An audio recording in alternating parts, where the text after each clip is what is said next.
Next up, at UFC Vegas 105, we have Ode Osbourne taking on Luis Gurule. Ode Osbourne 12-8 in his career on a very unfortunate 1-4 in his last 5 3-fight losing skid. Taking on Luis Gurule, undefeated, 10-0, 5-0 in his last 5, making his UFC debut.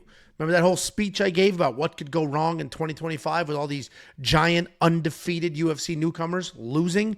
Luis Gurule fits that bill. He's light on his toes, forward pressure striker, undefeated guy. He does bounce around before leaping in and bombing away. He's aggressive both on the feet and on the ground, decent power. He's in good enough shape to push the pace for a full 15 minutes.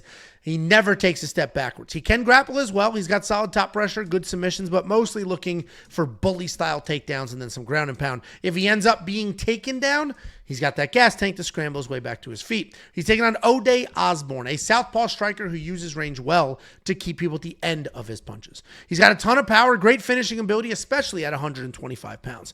He has 5 wins in the UFC with takedowns in 3 of them, but he is riding a 3-fight losing skid because his takedown defense has failed him. Most recently, he lost to Lazy Boy Souza, who I just picked and bet against, where he looked great early, almost had the finish early, but then as Lazy Boy continued to gain steam, Ode couldn't handle the grappling.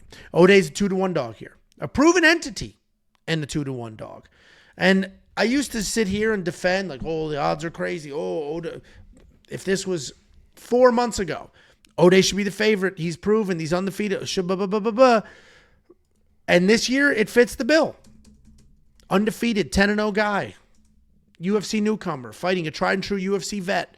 How many times have we seen the vet pull it off? I get all that.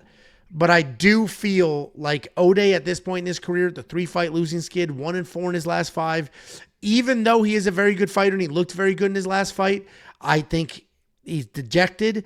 I think he's understands this is probably it for him. I think he's going to fight a little more cautious than he should, because if he doesn't win this fight, he's likely cut. And I think Luis can win this fight. I think Luis can expose the grappling gaps, push forward, be the bully, stay in his face. He's got plenty of cardio. If Luis was an early finisher, no chance I would pick him, but he's not. He's got plenty of cardio. He can grind out a win. I am going to pick Luis here.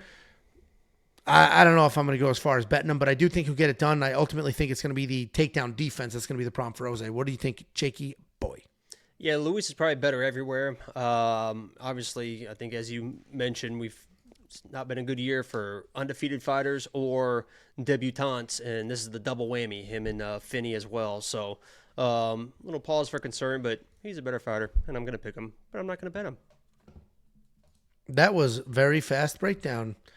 $7,300 in DraftKings Fantasy for Ode Osbourne. If you are just going to ride that trend and bet against the grain here and go against the grain and be like, hey, the seniors have been getting it done, then go ahead and throw them in your lineup. But I don't see that happening. $8,900 for Luis.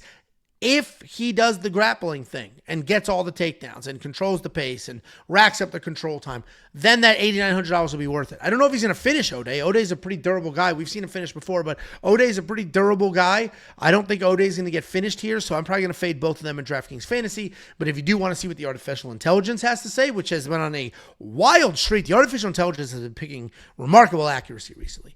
Go to WeWantPicks.com, click Become a Member. At the top, you'll have access to everything for an entire month.